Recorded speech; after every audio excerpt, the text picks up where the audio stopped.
ادع إلى سبيل ربك بالحكمة والموعظة الحسنة. أعوذ بالله من الشيطان الرجيم. بسم الله الرحمن الرحيم.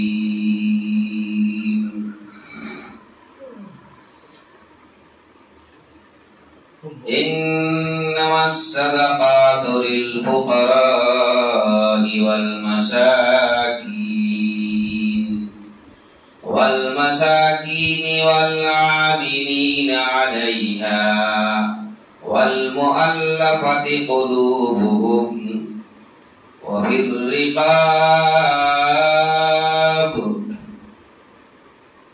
وفي سبيل الله وابن السبيل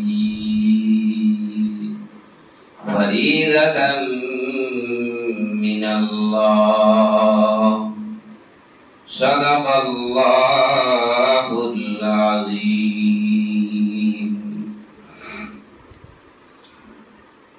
معزز حاضرین، آج کے جمعہ میں زکوٰۃ کے تعلق سے تھوڑی سی گفتگو کریں گے. اللہ تبارک و تعالی نے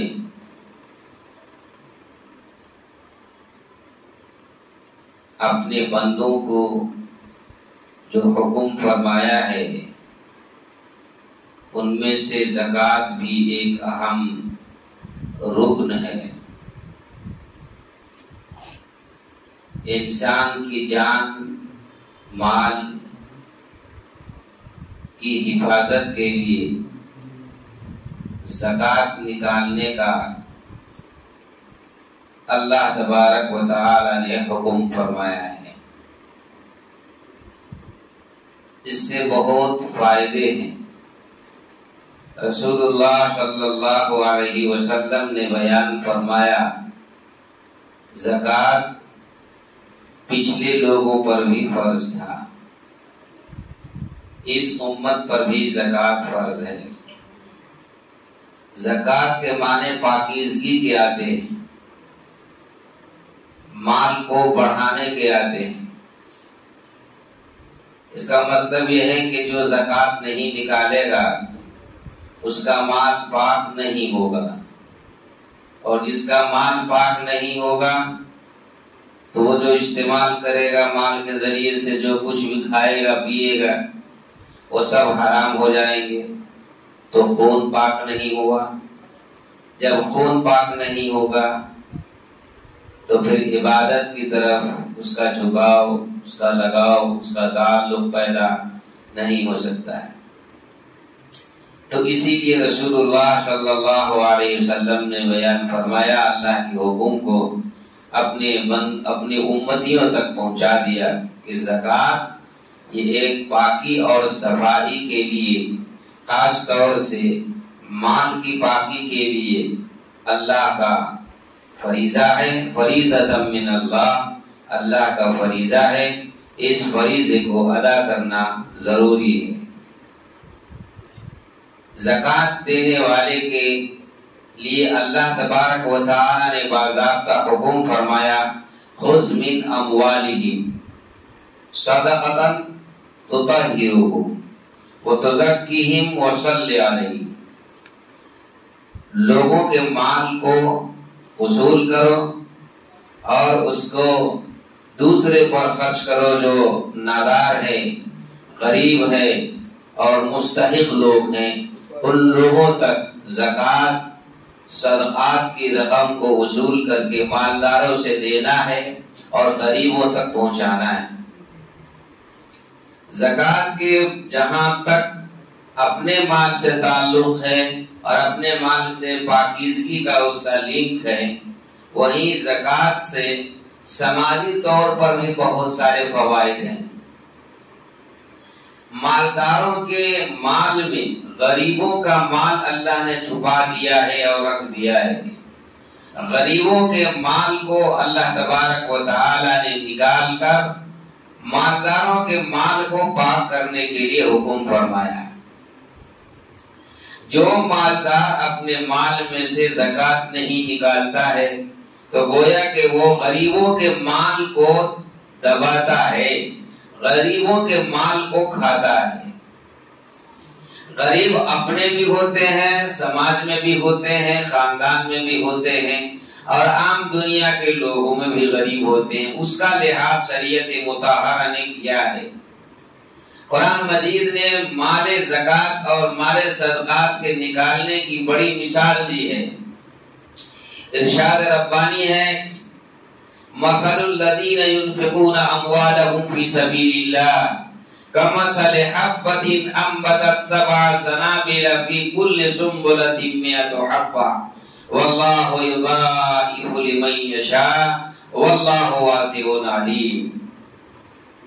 اللہ نے مثال دیا ہے، مثل الذین ينفقون، ان لوگوں کی مثال جو اپنے مال میں سے اللہ کے راستے میں خرچ کرتے ہیں، ان لوگوں کی مثال گیہوں کے اس بالی کی طرح ہے جو زمین سے ایک دانہ سے اللہ تعالیٰ اس کو لہلہاتا ہوا نکالتا ہے، اور ایک دانے کی بالی میں برکت 7 بالیاں عطا فرماتے ہیں۔ یہ اللہ تبارک و تعالیٰ اپنی قدرت کا مظاہرہ بھی فرما رہے ہیں کہ یہ میری قدرت ہے کہ تم ایک دانہ گیہوں کا زمین میں ڈالتے ہو اور ہم اس سے ایک بالی نکالتے ہیں، ایک لہلہاتا پودا نکال کر اس میں بالیاں 7 پیدا کرتے ہیں۔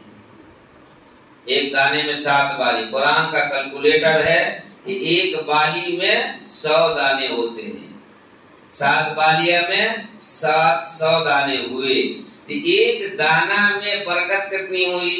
700 دانے۔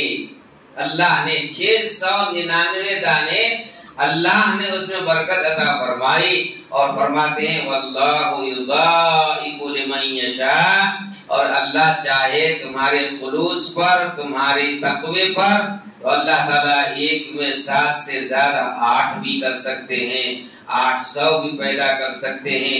وہ اللہ کی قدرت ہے، قانون ہے کہ ایک میں 7 بالی اور ایک بالی میں 100 دانے، تو 7 بالیاں میں 700 دانے، یہ قانون ہے، اور اس سے زیادہ اللہ کی مرضی ہے، اور اللہ تبارک و تعالیٰ اس سے زیادہ بھی پیدا کر سکتے ہیں۔ آپ گیہوں کے کھیت میں چلے جائیے اور وہاں پر گن کے دیکھ لیجیے، اللہ تعالیٰ کا یہ حساب آپ کو صحیح ملے گا۔ ایک بالی میں 100 دانے ہی ہوتے، زیادہ ہو سکتا ہے، کم نہیں ہو سکتا۔ یہ اللہ کا قرآن میں ہے، تو آپ اس کا اگر آپ جانچنا چاہتے ہیں، قرآن کو جانچنے والا ویسے بھی کافی ہو سکتا ہے، قرآن نے جو کہا وہ ماننا ہے، لیکن پھر بھی اگر آپ جاننا چاہتے ہیں کہ اللہ تعالیٰ کا حکم کتنا معنی رکھتا ہے، تو آپ اس کو گن کر دیکھ لیجئے، ایک بالی میں 100 دانے ضرور ملیں گے۔ فرمایا کہ یہ ان لوگوں کے خرچ کرنے کی مثال ہے کہ ایک میں 700 دانے ہم دیتے ہیں اس کو۔ تو اللہ نے فرمایا کہ مالداروں میں سے لے کر غریبوں میں خرچ کرنے سے پہلا فائدہ تو یہ ہے کہ آپ کے گھر میں 700 دانے آ رہے ہیں، اس سے زیادہ بھی آئے گی۔ یہ گیہوں کی مثال ہے، اور مال کی بھی مثال یہی ہے۔ اگر آپ ایک خرچ کرتے ہیں تو اس پر اللہ نے 10 کہا قرآن مجید میں کہ ایک خرچ کریں گے تو آپ کو 10 ملے گا۔ سیدنا حضرت علی کرم اللہ تعالی وجہہ کا آپ نے واقعہ سنا ہوگا، میں نے آپ کو سنایا تھا، یاد ہوگا۔ آپ کی بیوی آپ سے کہتی ہے کہ مجھے انار کھانا ہے۔ حضرت علی غریب تھے، کسی سے آپ نے قرضہ لیا کہ آج بیوی کو انار کھلانا ہے۔ سیدنا حضرت علی کرم اللہ تعالی وجہہ ایک انار لے کے بازار سے ایسی ہاتھ میں دے کر کے آ رہے تھے، تو سامنے ایک فقیر ملا۔ وہ فقیر کہہ رہا تھا اللہ کے راستے میں جو ایک انار دے گا اللہ تعالیٰ اسے 10 انار عطا فرمائے گا۔ اللہ کے راستے میں جو ایک انار دے گا اللہ تعالیٰ اسے 10 انار عطا فرمائے گا۔ وہ انار حضرت علی نے سوچا ادھر بیوی کا مسئلہ ہے، ادھر فقیر کا مسئلہ ہے، کیا کروں؟ حضرت علی کو قرآن کی آیت یاد آئی، وَأَمَّا السَّائِلَ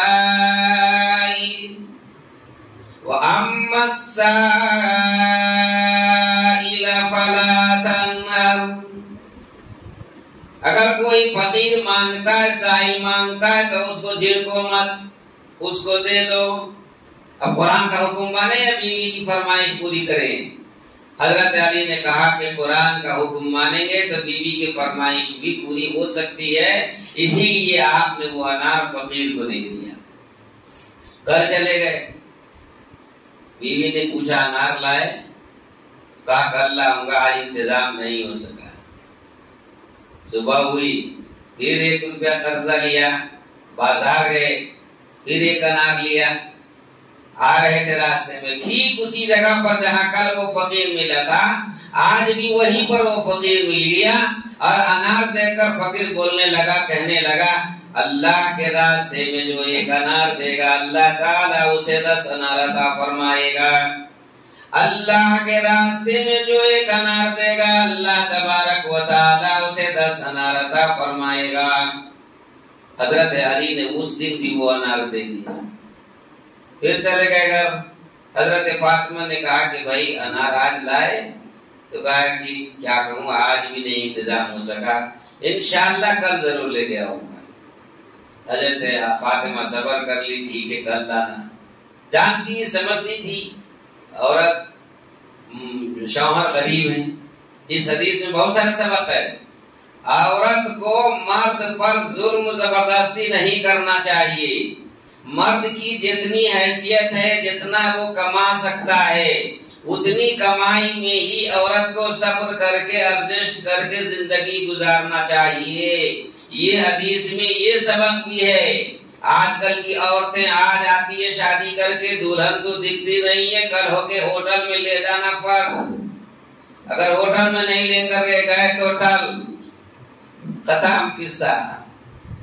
یہ معاملہ ہے، لڑائی ہو جاتی ہے. کہتا ہے لے جاؤ گے ہوٹل میں تو ٹھیک، نہیں ہوٹل میں تو ساتھ میں مت رہو، چل یہاں سے، ختم قصہ. لڑائی فساد ہو جاتا ہے.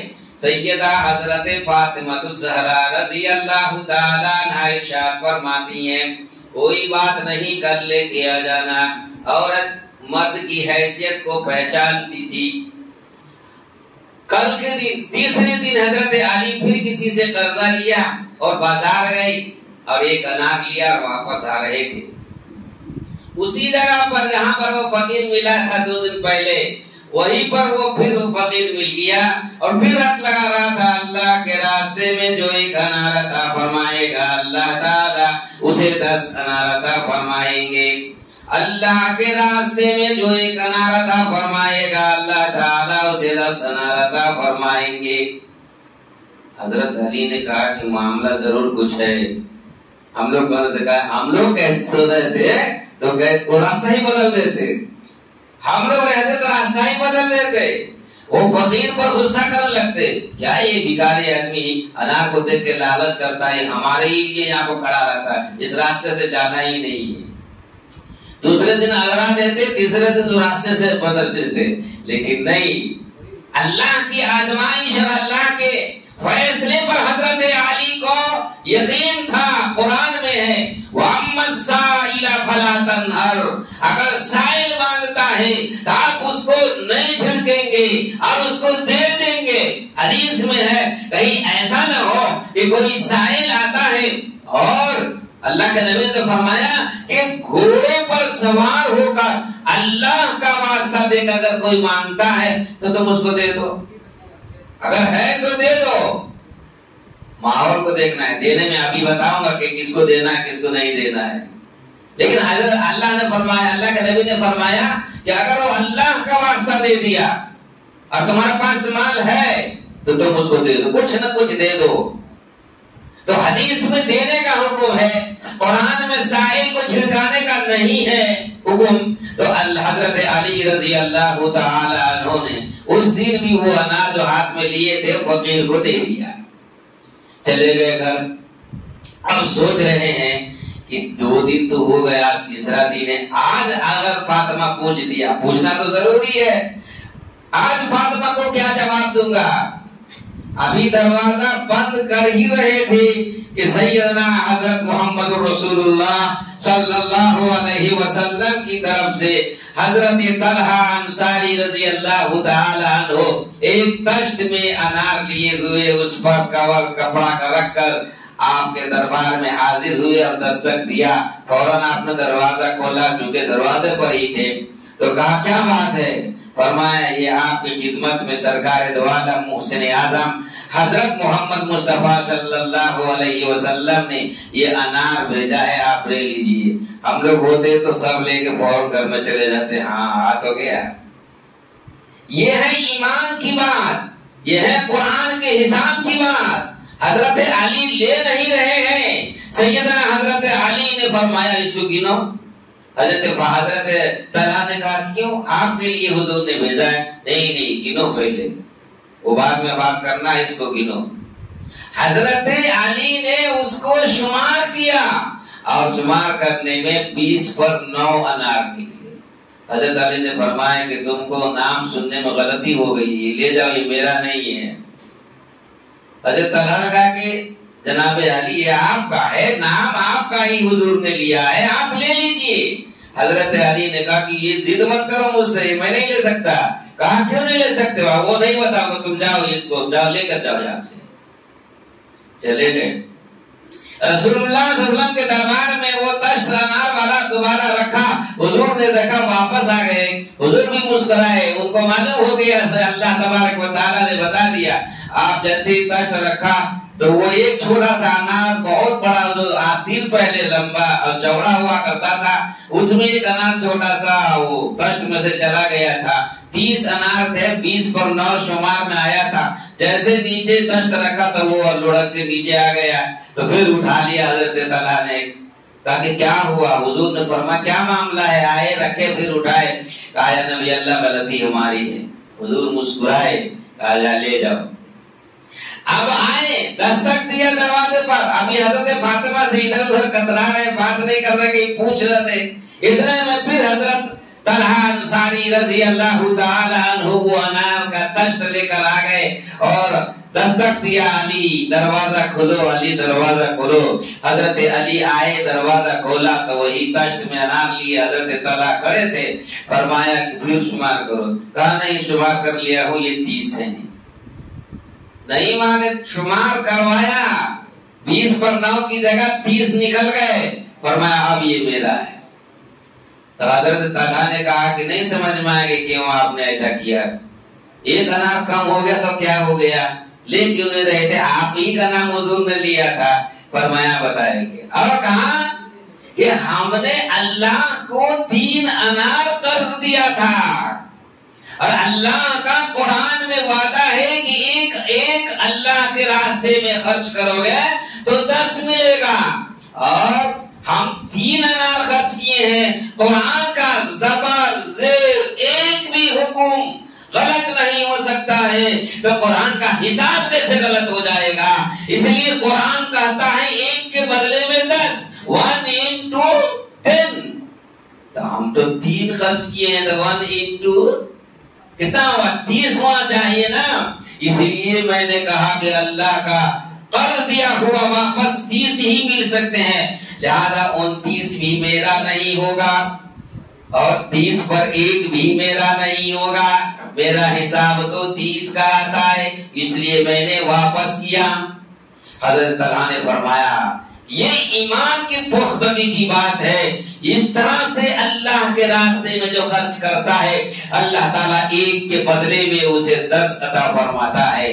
یہ رمضان کے مقدس مہینے میں جو آدمی 1 کا ڈبل خرچ کرتا ہے تو اللہ 1 کا ڈبل دیتے ہیں. فرض کا 70، فرض اور نفل کا 70 کے برابر جو مل رہا ہے، یہ اللہ کا اپنے بندوں پر بہت بڑا احسان ہے. اسی لیے لوگ زکوٰۃ کو رمضان کے مہینے میں خرچ کرتے ہیں، نکالتے ہیں، تاکہ ڈبل سے ٹرپل ثواب ملے. ورنہ زکوٰۃ کا مسئلہ رمضان کے ساتھ مخصوص نہیں ہے. زکوٰۃ کا مسئلہ الگ ہے اور رمضان کا خرچ کرنا الگ ہے. زکوٰۃ آپ کے سال گزرنے پر ہے. آپ نے جو مال کمایا، آپ کے کمائے ہوئے مال پر ایک سال کا گزرنا شرط ہے۔ اگر آپ نے رمضان سے پہلے کسی مہینے کی کسی تاریخ میں کوئی تجارتی نیت کی سے کوئی چیز خریدی اور اس کے بعد ایک سال، تو اسی تاریخ سے آپ کو حساب لگانا پڑے گا۔ اگر اس تاریخ سے آپ حساب لگاتے ہیں اور آپ نے کوئی چیز رمضان بعد والے مہینے شوال میں عید کے مہینے میں خریدا تو اس کا ایک سال شوال کے مہینے میں جا کر ہوگا، رمضان میں نہیں ہوگا۔ تو اس مال پر زکات شوال کی اگر 3 تاریخ کو آپ نے خریدا تھا پچھلے سال، تو اس سال رمضان گزر کر شوال کے 3 تاریخ کو ہی اس کا ایک سال پورا ہوتا ہے۔ اس کے بعد ہی آپ اس پر زکات نکالیں گے، آپ پر زکات واجب ہوگی۔ پہلے دے دیے تو ادا ہو جائے گا، لیکن آپ پر واجب ابھی نہیں ہوا ہے، 2 دن بھی کم ہے تو واجب نہیں ہوا۔ رمضان گزرنے کے بعد شوال میں زکات فرض ہوگا آپ پر۔ تو زکات کا تعلق رمضان سے نہیں ہے۔ زکات کو رمضان میں فضیلت اور ڈبل سے تریبل ثواب ملتا ہے، اس لیے زکات رمضان میں لوگ نکالتے ہیں، ورنہ زکات کا تعلق سال سے ہے اور تاریخ سے ہے۔ بس کوئی آدمی اپنے پاس زمین رکھتا ہے، جائیداد رکھتا ہے، باغ رکھتا ہے اور سونا اور چاندی رکھتا ہے، تو ان چاروں چیزوں پر زکات نکلنا ہے۔ زمین، جائیداد، باغیچہ، پھل فروٹ اور زمین کے پیداوار، سونا اور چاندی، ان 4 چیزوں پر زکات ہے اور الگ الگ سب کا نصاب ہے۔ زمین میں عشر ہے زکات، اور مال میں اور مویشی میں اس کی تعداد ہے 5، 3 ایسا، اور اس چاندی اور سونے کا نصاب الگ ہے۔ چاندی کا نصاب 52.5 تولہ چاندی ہے اور سونے کا نصاب 7.5 تولہ سونا ہے۔ بخاری کی حدیث میں اوقیہ کا لفظ آیا ہے اور دیگر حدیث میں دینار کا لفظ آیا ہے۔ حدیث اور قرآن کے روشنی میں آج کل کے گرام کا مقابلہ کر کے حدیث میں 52.5 تولہ چاندی کی مقدار 612 گرام اور 168 ملی گرام یا کچھ کم و بیش بنتا ہے۔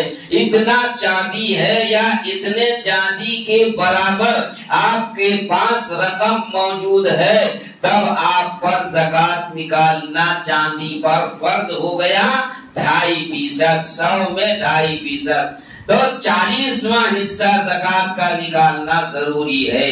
اور سونے میں سے 87 گرام 35 ملی گرام، اگر اتنا سونا ہے 7.5 تولے سونے کی مقدار بنتی ہے یا اتنی رقم آپ کے پاس موجود ہے، تب آپ پر زکات نکالنا فرض ہے۔ آپ زکات ہر حال میں نکالیں گے۔ اسلام کے اس رکن سے آپ الگ نہیں ہو سکتے ہیں۔ 4 چیزوں میں زکات ہے، سب کی نصاب الگ الگ ہے۔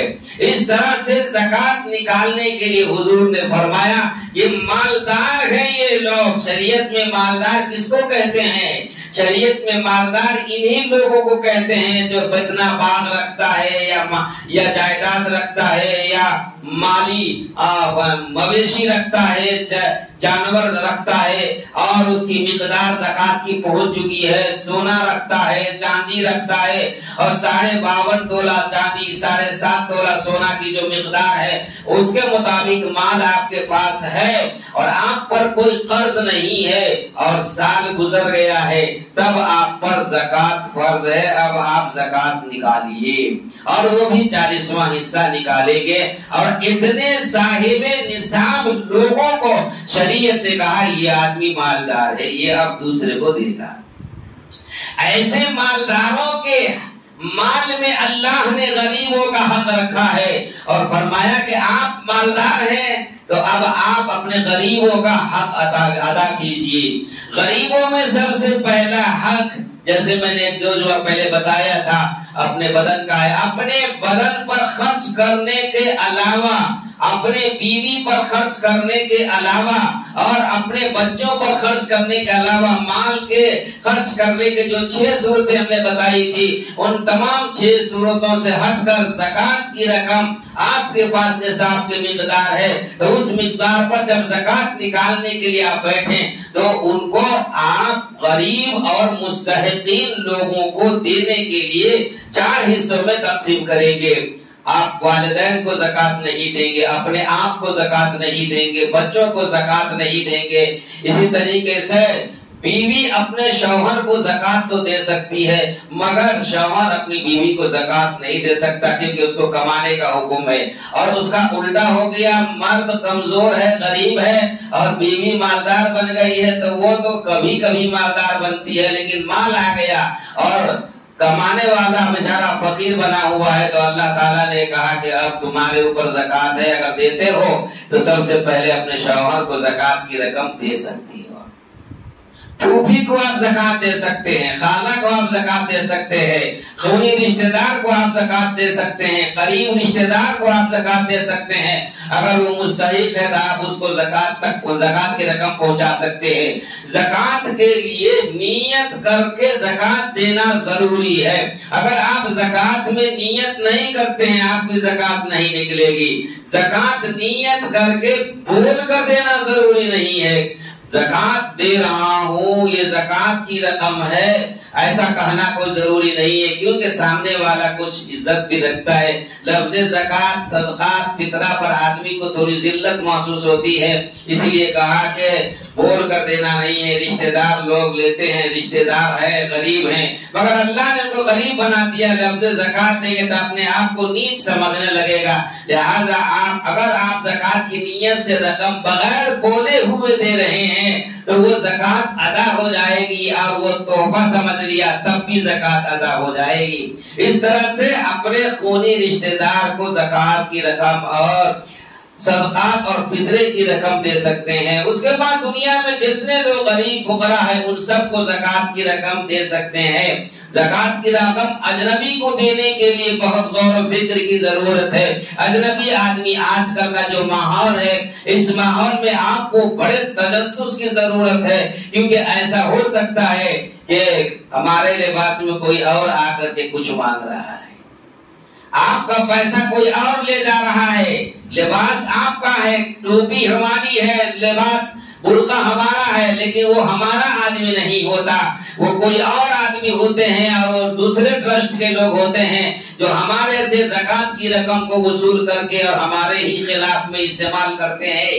اس لیے آج کل کے ماحول میں بڑی احتیاط کے ساتھ زکات کی رقم دینے کے لیے جانے پہچانے آدمی کو دیجیے، اور اس مال کو اگر بیت المال کا انتظام کیا ہے تو زکات کی رقم کو بیت المال میں جمع کیجیے۔ آج ہر مسجد میں بیت المال ہو تو بہتر ہے، اس لیے کہ بیت المال سے زکات کی رقم غریب غربا فقراء پر آپ تقسیم کر سکتے ہیں۔ زکات کی رقم اگر نصاب کے برابر آ گئی تو کیا ٹرسٹ والے بھی زکات نکالیں گے؟ نہیں۔ مشترکہ جو مال ہوتا ہے جس میں آپ کا انڈیپینڈنٹ آزادی کے ساتھ خرچ کرنے کی آپ کے پاس قوت نہیں ہوتی اور آپ نہیں خرچ کر سکتے، ایسے کسی بھی مال پر چاہے اربوں لاکھوں کروڑوں روپیہ ہے، نصاب سے بڑھا ہوا ہے، تب بھی اس پر زکات نہیں ہے۔ اسی لیے ٹرسٹ والے اگر زکات کی رقم وصول کرتے ہیں غریبوں کو دینے کے لیے تو اس کے اوپر اس ٹرسٹ کے اس مال پر زکات نہیں ہے۔ ایسے کوئی بھی فنڈ جو رفاہی فنڈ میں اگر آپ خرچ کر رہے ہیں، کوئی بھی انجمن ہے، انجمن میں جتنے پیسے رکھے ہوئے ہیں اس پیسے پر زکات نہیں ہے۔ اسی طریقے سے آپ کی فیکٹری ہے، اربوں روپے کی فیکٹری ہے، لیکن فیکٹری پر زکات نہیں ہے۔ اربوں روپے کی فیکٹری ہے آپ کے اوپر، لیکن فیکٹری پر زکات نہیں ہے، کیونکہ وہ کمائی کا ذریعہ ہے۔ آلہ، مشین، اوزار اور اپنی ذاتی استعمال کی چیزیں، مشینری، فیکٹریاں، تجارت کی دکان کا جو آپ کا خاص راسن مال لگا ہوا ہے، مال میں جو اپنا پیسہ خاص لگائے ہوئے ہیں، اس خاص مال پر زکات نہیں ہے، اس لیے کہ وہ رہے گا تبھی تو آپ کو مال نفع آئے گا۔ مال اس فیکٹری کے نفع پر ہے، مال تجارت کی نیت کے بعد نفع پر ہے، اور نفع میں بھی 1 سال گزرنا ہے۔ دوسری شرط یہ ہے کہ آپ پر کوئی قرضہ نہ ہو، ایسا نہ ہو کہ زکات آپ نے فیکٹری سے 10 لاکھ روپیہ کمایا اور آپ کے اوپر قرضہ 15 لاکھ روپیہ ہے، تو نفع جو 10 لاکھ روپیہ آیا ہے وہ الگ، فیکٹری جو قائم کیے ہوئے ہیں، بنائے ہوئے ہیں، اور اس میں جو مال لگا ہوا ہے وہ مال الگ۔ تو فیکٹری کے اصل مال پر زکات نہیں ہے، اور اس اصل مال سے جو آپ نے کمائی 10 لاکھ روپے کی ہے، وہ 10 لاکھ روپے پر 2 شرط ضروری ہے، ایک یہ کہ سال گزرنا ضروری ہے، اور دوسرے یہ کہ آپ پر قرضہ کا نہ ہونا ضروری ہے۔ اگر 10 لاکھ روپیہ نفع کمایا اور 15 لاکھ روپیہ آپ پر قرضہ ہے تو آپ مائنس کریں گے، اس میں سے منہا کریں گے اور بچے گا 5 لاکھ روپیہ۔ یہ اگر 52.5 تولہ چاندی، 7.5 تولہ سونا کہ اس زمانے کے بھاؤ کے مطابق رقم بن جاتی ہے، تب اس 5 لاکھ پر آپ پر نفع کی رقم پر زکات واجب ہوگی، اور اس زکات میں آپ ان لوگوں کو دیں گے جن کو ہم نے ابھی بتایا کہ ان لوگوں کو زکات دیا جا سکتا ہے۔ زکات کے لیے اللہ نے قرآن مجید میں 8 چیزوں کا 8 حکم فرمائے ہیں، 8 لوگوں کو زکات دے سکتے ہیں۔ انما الصدقات للفقراء، صدقات فقیر لوگوں کو دیا جائے گا، والمساکین، مسکین لوگوں کو دیا جائے گا جس کو کھانے پینے کی کچھ چیز ہی نہیں ہے، والمؤلفۃ قلوب، ان لوگوں کو دیا جائے گا جو نئے نئے مسلمان ہو کر آئے ہیں اور ان کا کوئی گھر بار نہیں ہے، ٹھکانہ نہیں ہے، ان کو دینے کے بعد اس کو ٹھکانہ مل جائے گا اور ان کے دل کو تسلی ملے گی۔ اسلام دین کے اندر اتنی محبت کی جاتی ہے، اسی لیے والمؤلفۃ قلوب، قلب کی تسلی دینے کے لیے جو لوگ نو مسلم ہیں ان لوگوں کو زکات دی جائے گی۔ والمؤلفۃ قلوبہم والغارمین، قرض دار لوگ، اتنا قرضہ ہو گیا کہ اب قرضے میں پریشان حال ہے، آدمی خودکشی کر لیتا ہے۔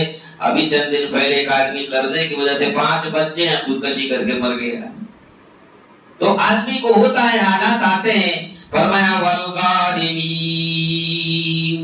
قرض دار لوگ جو قرضے میں مبتلا ہے، وہ آہستہ سے کسی سمجھدار آدمی کو، ٹرسٹ کے ذمہ دار کو یا بڑے لوگوں کو بولے کہ ایسا حال ہے ہمارا، تو ذمہ دار قسم کے لوگوں کو اس کی مدد کرنی چاہیے اور ایسے لوگوں کو زکات کی رقم دے کر اس کے قرضے کو ادا کر دینا چاہیے۔ والغارمین، یہ قرض دار لوگ ہیں، اور فرمایا کہ والغارمین کے بعد ہیں والمؤلفۃ قلوبہم والغارمین وفی سبیل اللہ، اللہ کے راستے میں جو لوگ نکلے ہوئے ہیں، جو اللہ کے راستے میں نکلے ہوئے ہیں اور اللہ کے لیے کام کر رہے ہیں، اللہ تبارک و تعالی نے فرمایا کہ ایسے لوگوں کو آپ زکات کی رقم دے سکتے ہیں۔ اسی میں وہ لوگ بھی ہیں کہ جو لوگ جیل میں بند ہیں اور پریشان حال ہیں، ایسے لوگوں کو آپ زکات کی رقم، ایسے لوگوں کو زکات کی رقم دے سکتے ہیں۔ ایک ذمہ دار قسم کی انجمن ہے اور وہ انجمن زکات کی رقم جمع کرتی ہے، اور وہ کیا کرتی ہے کہ جو مجبور لاچار لوگ جیل میں بند ہے تو ان کو نکالنے کے لیے، باہر لانے کے لیے خرچ کر رہی ہے، تو وہ زکات کی رقم اس میں دے سکتے ہیں کیونکہ ضروری ہے، وہ دینا ضروری ہے۔ معصوم لوگوں کی مدد زکات کی رقم سے آپ کر سکتے ہیں۔ فی سبیل اللہ میں اللہ کے لیے جو باہر نکلا ہوا ہے، اس میں آج کل کے مسافر کا الگ تذکرہ قرآن نے کیا۔ آج کل جو مدرسے میں پڑھنے والے بچے ہیں، عموماً غریب بچے ہی مدرسے میں پڑھ رہے ہیں، ایسے لوگوں پر زکات کی رقم دے سکتے ہیں، بلکہ ڈبل ثواب ہے، کیونکہ قرآن کا حافظ بنا رہے ہیں آپ اور عالم دین بنا رہے ہیں آپ، ممبر و محراب میں امام کا انتظام کر رہے ہیں آپ، اور دینی مسائل جاننے والے پیدا کر رہے رہے ہیں آپ، اس لیے مدرسے میں دینے سے ڈبل ثواب آج کل ہندوستان جیسے ممالک میں ضروری ہے۔ تو اس کے اندر وہ لوگ بھی شامل ہیں جو مدرسہ چلا رہے ہیں، مدرسے میں کام کر رہے ہیں، اور مدرسے میں جو سفارت کا کام کرتے ہیں ان کی تنخواہ میں بھی زکوٰۃ کی رقم دی جا سکتی ہے۔ مدرسے میں جو پڑھا رہے ہیں ان کی تنخواہ میں بھی یہ زکوٰۃ کی رقم دی جا سکتی ہے۔ اب ایک سوال لوگوں نے کیا کہ جو مسلمان اسکول ہے اور اس میں ٹیچر لوگ پڑھا رہے ہیں اس میں زکوٰۃ کی رقم دے سکتے ہیں کہ نہیں؟ تو اگر مدرسہ میں جیسے اسکول میں فیس لی جاتی ہے اور اس فیس سے آپ اپنا اسکول چلاتے ہیں، وہ تو لٹکا ہوا نہیں ہے، اسی لیے زکوٰۃ کی رقم اسکول میں آپ نہیں دے سکتے۔ ہمارے پاس ہمارا نظریہ ہے، کسی اور مفتی سے آپ پوچھ لیجیے۔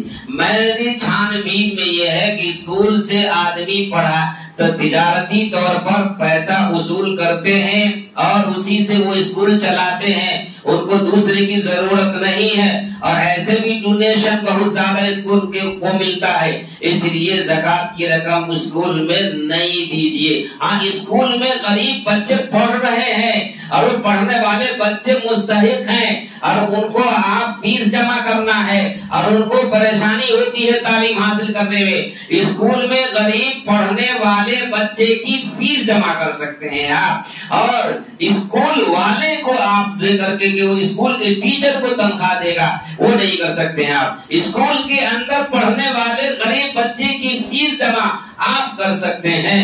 تو یہ صورت سمجھنا ضروری ہے۔ اسی طریقے سے زکوٰۃ کی رقم کو اللہ کے راستے میں اور بھی جو دوسرے کام کرنے کے لیے نکلے ہوئے ہیں اور ان کا کوئی کہیں سے آنے کا کوئی راستہ نہیں ہے، عوام پر ہی اس کا بھروسہ ہے کہ اللہ کی طرف سے عوامی امداد پر ہی وہ کام کر سکتے ہیں، تو ایسے اللہ کے راستے میں کام کرنے والے کو زکوٰۃ دے سکتے ہیں۔ زکوٰۃ کی رقم سید کی نہیں دے سکتے۔ سید جو ہے ہاشمی اور حسینی خاندان سے، اور جو حضرت علی فاطمہ رضی اللہ تعالی عنہم اجمعین کی جو نسل چلی ہوئی ہے، اس نسل سید کو زکوٰۃ دینے کو اصل مسئلے میں منع ہے اور ممنوع ہے۔ البتہ مولانا سید احمد علی سعید صاحب رحمت اللہ علیہ نے ہندوستان جیسے ممالک میں جہاں مسلمانوں کا اقتدار اعلیٰ نہیں ہے اور جہاں مسلمان اپنا حکمرانی یا اپنا حکم نہیں چلا سکتے، مجبور اور پریشان حال لوگ ہیں، ایسے ہندوستان جیسے ملک میں مقامات میں اگر سعید لوگ ہیں اور وہ کھانے کو ترس رہے ہیں، کپڑا پھٹا ہوا ہے، پریشان حال ہے، تو فقہ کا قاعدہ ہے الحکم علی الحالۃ والضرورات تبیح المحظورات، ضرورت حرام چیزوں کو حلال کر دیتی ہے اور حکم جو لگتا ہے وہ حالت اور سچویشن پر لگتا ہے، لہذا یہ حالت اس کی مجبوری کی ہے اور مجبوری میں آپ ان کو دے سکتے ہیں، سید کو دے سکتے ہیں اور وہ لے بھی سکتے ہیں۔ کہاں آپ ایسا ہی سمجھ نہ لیجیے کہ ہر سید کو دے سکتے ہیں، سید کو زکوٰۃ نہیں دیا جا سکتا، مگر سید کو زکوٰۃ کہاں پر دیا جائے گا، وہ کون سا پوائنٹ ہے؟ تو اس کی 3 شرطیں ہیں۔ ایک یہ ہے کہ ہندوستان جیسا ملک ہو کہ جہاں مسلمان پریشان حال ہے اور اس مسلمان میں سید بھی رہ رہا ہے، ایسے ملک میں جہاں پریشانی ہے اور کھانے کو لوگ ترس رہے ہیں، ایسی مجبوری کی حالت میں سید کو زکوٰۃ بقدر ضرورت دے سکتے ہیں۔ آپ تو سمجھنے میں بات آ گئی ہوگی، سید کو زکوٰۃ اس شرط پر دے سکتے ہیں۔ علاوہ ازیں زکوٰۃ ان لوگوں کو بھی دے سکتے ہیں جو سفر میں گئے ہوئے ہیں، اگرچہ گھر میں مالدار ہے، بہت بڑا کروڑ پتی ہے، مگر سفر میں گیا ATM گم ہو گیا، آج کل کے ماحول کے لحاظ سے سفر میں گیا، پورا ڈائری گم ہو گیا، پورا کارڈ سب ختم ہو گئے، اب سوٹ بوٹ پہنے ہوئے ہیں، علامہ بنے ہوئے ہیں، اب جیب میں پیسہ ہی نہیں ہے، کارڈ بھی ختم ہو گیا، موبائل بھی گم ہو گیا، اب کیا کریں؟ وکیل سے بھی بدتر ہو گئے۔ فرمایا کہ وابن السبیل، راستے کا جو بیٹا ہے یا راستے میں جو جا رہا ہے، ایسے لوگوں کو آپ زکوٰۃ دے سکتے ہیں اگر ضرورت پر وہ مانگا، کیونکہ ان کو گھر آنا ہے، تو بقدر ضرورت گھر آنے تک اس کو زکات دے سکتے ہیں۔ اور اگر آج کل فون کا زمانہ ہے، موبائل بھی گم ہو گیا، کارڈ بھی گم ہو گیا، نمبر یاد ہے، اگر نمبر اپنے گھر پر فون کر کے کسی دوسرے کے موبائل سے فون کر کے پیسہ کا انتظام کر سکتا ہے، تو ایسے مسافر کو زکات نہیں دے سکتے۔ یاد رکھ لیجیے، مسافر کو روزہ نہ رکھنا جائز ہے، مگر مسافر ایسا ہے آج کل کے ماحول میں، تو اس مسافر کو بھی زکات نہیں دے سکتے جو پیسہ کا انتظام خود کر سکتا ہے۔ لیکن کوئی صورت حال نہیں ہے چٹھے میدان میں اپنا موبائل بھی ختم، پورا کارڈ بھی ختم، اور ایسی جگہ پر ہے کہ کوئی موبائل رکھتا ہی نہیں ہے، یا فون پے وغیرہ وغیرہ ہے ہی نہیں، یا کوئی موبائل دیتا ہی نہیں ہے، اور وہ پریشان حال ہو گیا، بھوکا مر رہا ہے، جانے کی صورت نہیں ہے۔ اس طرح کی پریشانی اور مجبوری کی صورت حال میں زکات کی رقم ایسے مالدار آدمی سفر میں ہے تو اس مسافر کو زکات دے سکتے ہیں۔ ایسے لوگوں کا تذکرہ قرآن مجید میں ہے، وابن السبیل، اور مسافر کو زکات دے سکتے ہیں۔ آگے فرمایا فریضۃ من اللہ، یہ اللہ کی طرف سے فرض ہے، آپ اس کی مدد کریں گے۔ اور اگر کوئی ایسا اجنبی آدمی جو ماحول دینے کے لیے اس کی تحقیق ضروری ہے، کیونکہ آج کل کے حالات بہت خراب ہیں، لوگ ایک دم غریب بن جاتا ہے اور اکثر لباس پہن لیتا ہے، کوئی اور ذات کا ہوتا ہے، کوئی اور مذہب کا ہوتا ہے، اور مانگتے رہتے ہیں، مانگ کر کے پیسہ ہمارے سے لے کر کے، یہ رمضان میں زیادہ ہوتا ہے۔ آپ کا 40% آپ کی رقم غیر لوگ آپ سے چوری اور دھوکہ کر کے اپنے ٹرسٹ میں لے جا رہے ہیں، اور آپ کے ہی خلاف میں وہ استعمال ہو رہا ہے۔ اسی لیے جانے پہچانے خونی رشتہ دار سب جو اہل و عیال مالدار نہیں ہے، عیالدار ہیں، یعنی بیوی بال بچے زیادہ ہیں اور کمزور ہیں، غریب ہیں، آپ ان کو جانتے ہیں، معلومات کر کے ایسے لوگوں کو زکات کی رقم دیجیے تاکہ آپ کی زکات بھی نکل جائے اور آپ کو ان کی مدد بھی ہو جائے۔ اجنبی آدمی سے خطرہ آج کل زیادہ ہے، وہ لوگ جو مال لے کر شراب پیتے ہیں، یا وہ لوگ جو تندرست ہیں، توانا ہے، ہاتھ، ناک، آنکھ، کان اور تمام بدن کے حصے درست ہیں، اچھے سے چلتے پھرتے ہیں، مجبور نہیں ہے، اور ایسا لوگ کہیں پر کما کر 10 روپے کما کر کھا سکتا ہے، ایسے مجبور نہیں ہے یہ لوگ، ایسے لوگوں کی زکات کی رقم نہیں دے سکتے، اس کو کما کر کھانے کے لیے بولنا چاہیے۔ اور عادت جو بنا لیتا ہے مانگنے کی، اس کو بھی دینے کی ضرورت نہیں ہے۔ اس لیے میں نے کہا کہ بڑی ہوشیاری کے ساتھ اور سمجھداری کے ساتھ تحقیق کر کے زکات کی رقم دیا جائے۔ تحفہ تحائف یا یوں ہی چلتے پھرتے دے دیتے ہیں، وہ تو دینے کی بات الگ بات ہے، زکات کی بات کر رہا ہوں میں۔ زکات کی رقم بڑی ہوشیاری سے دینا چاہیے، جانے پہچانے آدمی کو دینا بہتر ہے، اور انجمن میں جمع کرنا بہتر ہے، غریبوں پر جمع کرنا بہتر ہے، اور خود رشتہ داروں کو دینا بہتر ہے۔ سید مجبور ہے اس کو دینا بہتر ہے، اس کو دے کر کے آپ اس کو اونچا کر دیجیے۔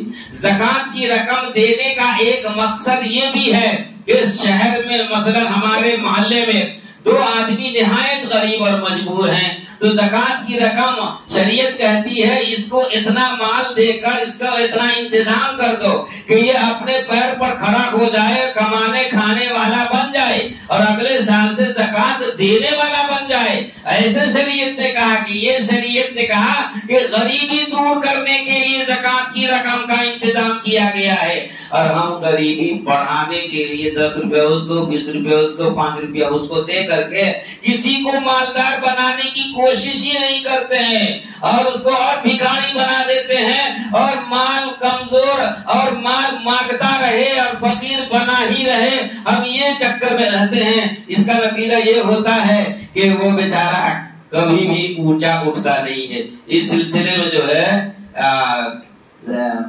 میمن سیٹھ لوگ بہت اچھے ہیں، ان کا اپنا ایک ٹرسٹ بنا ہوا ہوتا ہے، اور وہ اپنے ٹرسٹ میں ہی دیتے ہیں، اور اپنے ٹرسٹ سے اپنے میمن لوگوں میں جو غریب ہیں ان کو اتنا مال دے دیتے ہیں کہ کسی سال دکان کھول دیتے ہیں، کسی سال کچھ کر دیتے ہیں، کچھ تجارت کی چیز بنا کے دے دیتے ہیں، اور وہ اپنے طور پر کھڑا ہو جاتا، پھر اگلے سال وہ زیادہ جو پچھلے سال سال جو زکات لیا تھا اس سال وہ زکات دینے والا بن گیا ہے۔ یہ شریعت نے کہا اپنے لوگوں کو اونچے اٹھانے کے لیے اور غربت کو ختم کرنے کی یہی صورتحال ہے کہ آپ ایک آدمی کو سال میں یا ہر آدمی سمجھ لے، مالدار یہ ارادہ کر لے کہ میں اپنی طرف سے اس رمضان میں یا اس زکات نکالنے کے ٹائم میں ہم ایک غریب کو ایسی تجارتی چیز کھول کر دے دیں گے کہ وہ اگلے سال زکات دینے والے بن جائے۔ قسم ہے اس رب کی جس نے زمین و آسمان کو بنایا۔ اتنے مالدار ہیں ہمارے لوگوں میں اور اتنے اللہ نے پیسے عطا فرمائے ہیں کہ زکات اس طرح سے نکالنے والا کبھی بھی ہمارے ہاں غربت کا مسئلہ آ نہیں سکتا۔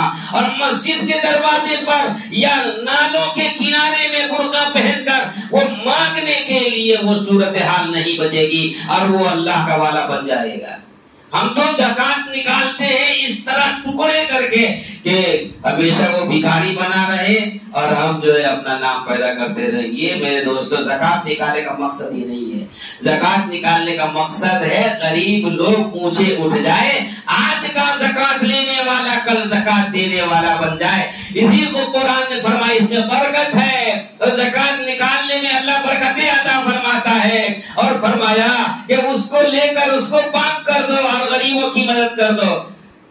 اللہ نے فرمایا خذ من اموالہم صدقۃ تطہرہم وتصلی علیہم، اس کے لیے دعا کیجیے اور اس کے بڑھانے کی صورت لگائیے اور اس کا مال غریبوں سے لے کر فقیروں کو دے کر کل کے دن اس کو مالدار بنا دیجیے۔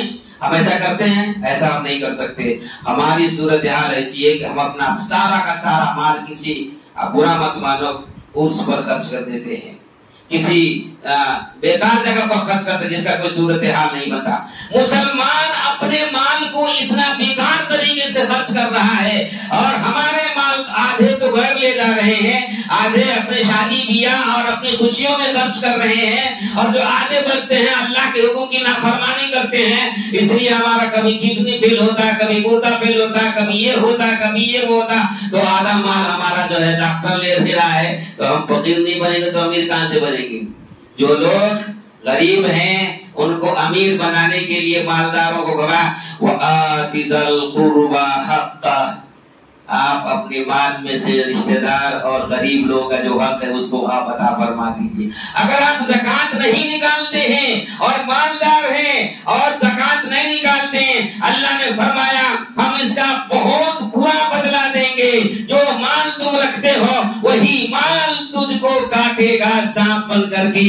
قرآن مجید نے سورہ ویل میں ایک جہنم کا طبقہ ذکر کرتا ہے کہ ویل ایک جہنم کا گھر ہے، اس گھر میں ان لوگوں کو پرسنل طور پر داخل کیا جائے گا جو لوگ زکات دینے کی حیثیت رکھتے ہیں مگر مال کو گنتے ہیں، زکات نہیں دیتے ہیں۔ قرآن مجید کا اعوذ باللہ من الشیطان الرجیم بسم اللہ الرحمن الرحیم ویل لکل ہمزۃ لمزہ الذی جمع مالا وعددہ یحسب ان مالہ اخلدہ کلا لینبذن فی الحطمۃ وما ادراک ما الحطمہ۔ اللہ نے فرمایا بڑی خرابی ہے ایسے لوگوں کے لیے جو مال تو بہت کماتا ہے، گھروں میں بیٹھ کر بار بار گنتا اور جمع کرتا ہے اور اس کے بعد پھر جمع کرتا ہے، پھر گنتا ہے، کبھی 100 کمتا ہے، کبھی 100 بڑھتا ہے اور اسی گننے میں اپنے وقت کو گزارتا ہے مگر زکات نہیں نکالتا۔ ویل للذی ویل، اب بڑی خرابی ہے ایسے لوگوں کے لیے جو مال کو گنتا اور جمع کرتا اور زکات نہیں نکالتا۔ ایسے لوگوں کے لیے ویل جہنم کا ایک گھر ہے۔ قرآن مجید کہتا ہے اس کو قیامت میں اس گھر کے اندر داخل کر دیا جائے گا، اس میں سانپ اور بچھو ہوں گے، اس کو کاٹے گا اور ایک ایسا سانپ اللہ پیدا کرے گا جو اس کی مال کی مثالی صورت ہوگی، وہ بالکل کالا ہوگا اور اس کے دونوں آنکھوں پر نشان کالے کالے ہوں گے۔ کالے کالے نشان ہونے کا مطلب بہت زہریلا سانپ ہوگا۔ وہ سانپ اس کی گردن میں، عورتیں جہاں جہاں زیور پہنتی ہے ان تمام جگہوں پر وہ سانپ لپکا ہوا اس کو کاٹے گا اور کھائے گا اور آواز کرے گا اور بولے گا میں تیرا مال، میں تیرا مال، میں تیرا مال۔ عورت کہے گی تو میرے پاس کیوں آ گیا, تو یہاں سے جا. وہ عورت کو کہے گی میں تیرا مال, تو نے مجھے زکات نہیں نکالا, اس لیے میں مال کی صورت اصلی ہوں, تو مجھے کہاں بھگاتا ہے, کل تو ہم گلے میں پہنے تھے, آج گلے سے باہر کیوں مجھے نکال رہے ہو. اللہ نے فرمایا کہ یہ اس کو عذاب ہوگا. اللہ نے فرمایا والذین یکنزون الذهب والفضة ولا ينفقونها في سبيل الله فبشرهم بعذاب أليم. جو لوگ سونا رکھتے ہیں, چاندی رکھتے ہیں اور اس کو خرچ نہیں کرتے اللہ کے راستے میں, اللہ نے فرمایا اس کو عذاب, دردناک عذاب کی خبر دے دو اے میرے نبی. جب وہ مر کر آئے گا تو اس کو عذاب میں مبتلا کیا جائے گا. اور کیسا, یوم یحما علیہا فی نار جہنم, اس دن جہنم کے اندر اس کے مال کو اور سونے چاندی کو گرم کیا جائے گا اور تپایا جائے گا. فی نار جہنم فتکوا بہا جباہہم, اس کی پیشانی کو داغ دیا جائے گا. فتکوا بہا جباہہم وجنوبہم وظہورہم ھذا ما کنزتم لانفسکم. اللہ فرماتے ہیں کہ یہ وہ لوگ ہیں کہ جو زکات لینے کے لیے کوئی گیا تھا, مانگنے والا مدرسے کا سفیر, کوئی صحیح مستحق آدمی پہنچا تھا تو زکات لینے کے لیے گیا تھا تو چہرہ پھیر دیا تھا. اس لیے چہرہ پھیرنے کی وجہ سے گناہ کا اثر اس کے پیشانی پر آیا. پہلے اس کی پیشانی کو داغا جائے گا. فتقوا بہا جباہہم, اور وہ مانگنے والا بھی بڑا ضدی تھا, دوبارہ مانگ دیا تو اس نے دایاں پہلو پھیر لیا. فتقوا بہا جباہہم وجنوبہم, تو یہ دایاں پہلو اسی سونے سے گرم کر کے داغا جائے گا. یہ ضدی آدمی نہیں مانگا تھا, ادھر بھی جا کے مانگتا ہے اللہ کے راستے میں دے دو, تو پھر بایاں پہلو اس نے پھیر لیا. اس جرم میں اس کے بائیں پہلو پر بھی عذاب سے داغ دیا جائے گا سونے اور چاندی سے. اور اس کے بعد وہ بھی ضدی دینے کے لیے تیار نہیں تو وہ پیٹ پھیر کر بھاگ گیا. فرمایا وہ ظہورہم, ان کے پیٹ کو داغ دیا جائے گا. والذین یکنزون الذهب والفضة ولا ينفقونها في سبيل الله فتقوا بها جباههم وجنوبهم وظهورهم, اور اس کے داغ پیشانی, پہلو, پیٹ سب داغ دیے جائیں گے. کیا آسان ہے کیا میرے دوستوں بزرگوں, بہت ساری باتیں ہیں.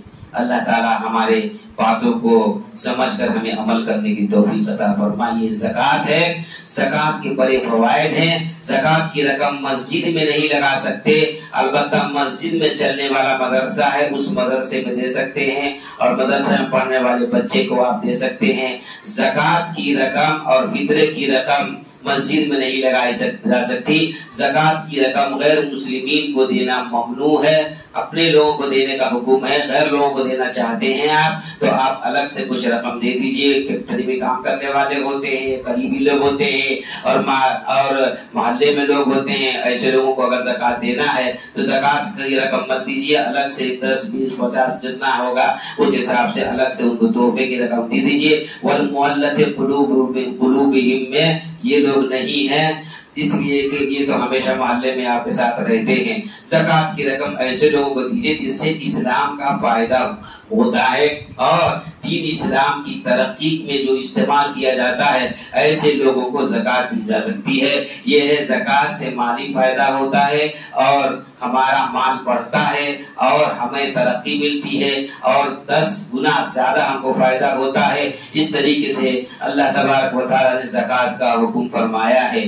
مسجد میں جو کچھ وصول کیا جاتا ہے زکات کی رقم سے علاوہ, مسجد سے نکلنے کے وقت اللہ کے راستے میں, خاص طور سے رمضان کے مہینے میں مسجد میں اگر آپ نکلتے ہیں, کوئی آدمی خالی نہ جائے, کچھ نہ کچھ مسجد میں دے کے جانا چاہیے.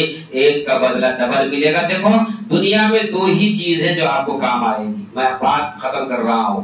دنیا میں 2 ہی چیزیں ہیں جو انسان کو کام آتی ہے. ایک جو آپ نے کھا لیا, آپ کے بدن کو پہنچ گیا, بدن کے حصے کو طاقت مل گئی. تو وہ آپ کا ہے، آپ اس سے بدن کو بنائیں۔ اسی لیے مال کو 6 حصوں میں تقسیم کرنے کا حکم ہے۔